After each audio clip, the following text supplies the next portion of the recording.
Good morning class.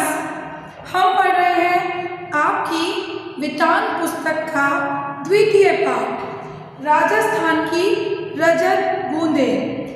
Rajasthan का जो मरुस्थलीय प्रदेश है वहाँ मीठे पानी के लिए कुइयाँ बनाई जाती है जिससे कि वो मीठे पानी का संचय कर सके। मरुस्थल में पानी की प्राप्ति एक दुर्लभ संयोग है, उसके लिए बहुत कठिनाइयों से गुजरना पड़ता है। तो हमने ये पढ़ लिया था, अब हम बढ़ रहे हैं आगे की ओर। मरुभूमि में रेत का विस्तार और गहराई अथाह है। यहाँ वर्षा अधिक मात्रा में भी हो तो उसे भूमि में समा जाने में देर नहीं लगती। रेगिस्तान में वर्षा होगी तो वो शीघ्र ही पानी या तो भाप बनकर उड़ जाएगा या धरती में समा जाएगा। पर कहीं कहीं मरुभूमि में रेत की सतह के नीचे प्राय 10-15 हाथ से 50-60 हाथ नीचे खड़िया पत्थर की एक पट्टी चलती है। यह पट्टी जहाँ भी है काफी लंबी चौड़ी है, पर रेत के नीचे दबी रहने के कारण ऊपर से दिखती नहीं है। यानी ये जो कुई का निर्माण होता है ये ऐसी जगह पर किया जाता है जहाँ खड़िया मिट्टी की परत हो। खड़िया आप जानते हैं सफेद रंग की होती है, चिकनी होती है। गांव में जब मकानों को लीपा पोता जाता है तो उससे कलाकृतियां और मांडने उकेरे जाते हैं। तो ये हमारा रेगिस्तान है। रेगिस्तान में यहाँ नीचे की ओर अंडरग्राउंड में खड़िया मिट्टी की परत, खड़िया पट्टी चलती है। जहां ये मिट्टी होती है वहीं कुइयां बनाई जाती है। ऐसे क्षेत्रों में बड़े कुएं खोदते समय मिट्टी में हो रहे परिवर्तन से खड़िया पट्टी का पता चलता है। बड़े कुओं में पानी तो 150-200 हाथ पर निकल ही आता है। अगर राजस्थान में कुएं खोदे जाएं तो 150-200 हाथ, यानी इतना ऐसे करके 150-200 हाथ आप कर लीजिए। और कुई का निर्माण होता है 50 से 60, कहीं कहीं 35 पर भी आ जाता है।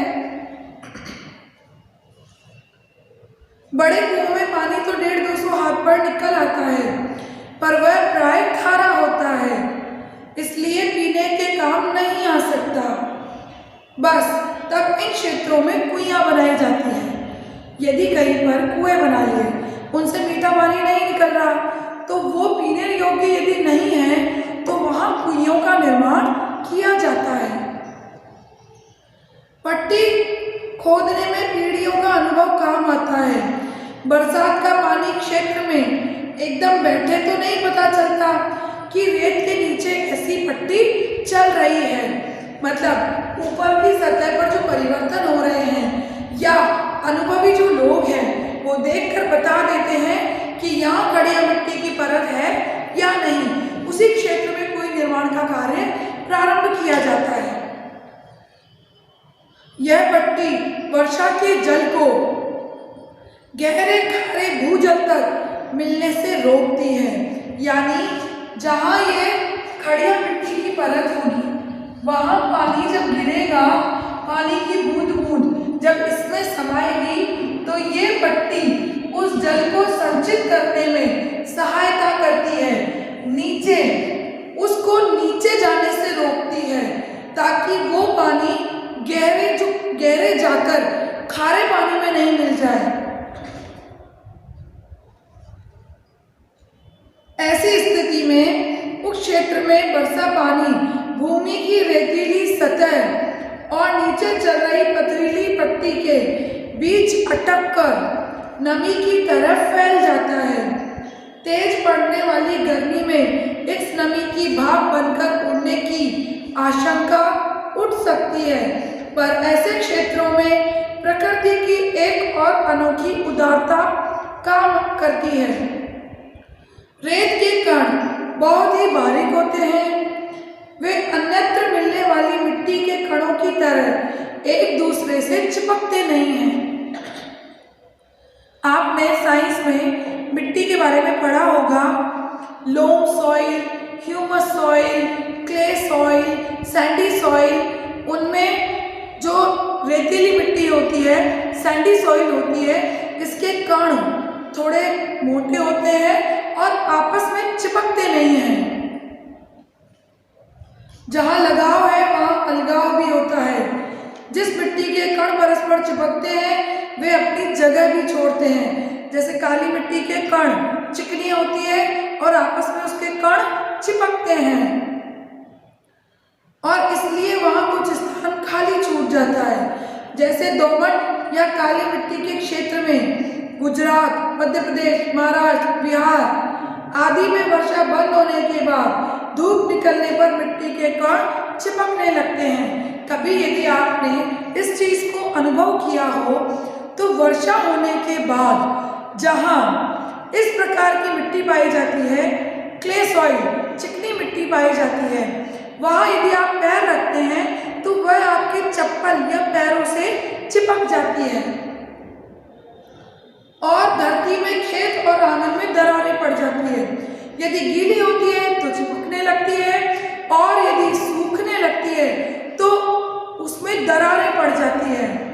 धरती की संचित नमी इन दरारों से गर्मी पड़ते ही वाष्प बनकर वापस वातावरण में लौटने लगती है।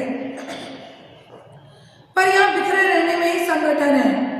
रेगिस्तान की बात हो रही है कि कण बिखरे रहते हैं और बिखरों में ही संगठन है, क्योंकि कोई के लिए ये उपयुक्त वातावरण देते हैं। देखिए कैसे मरुस्थल में रेत के कण समान रूप से बिखरे रहते हैं।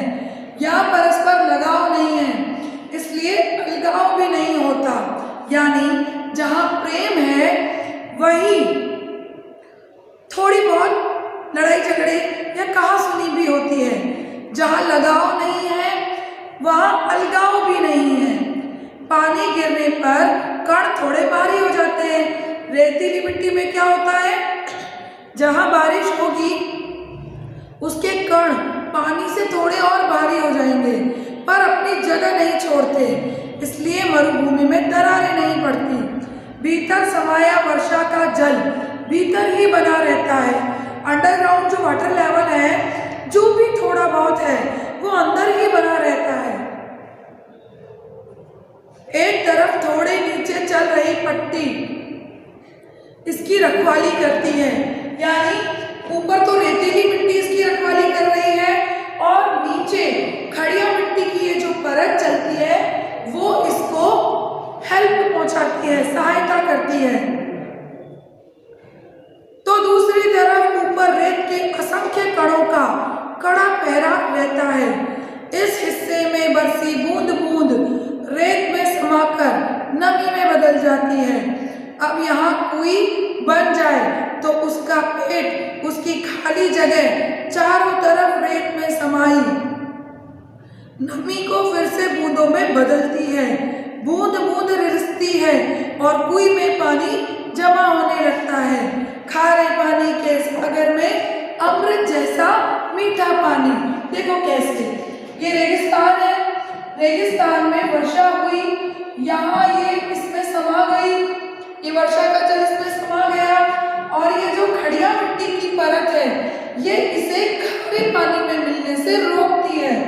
तो यहाँ बीच में ये समाकर रिस कर यहाँ इकट्ठा होने लगती है।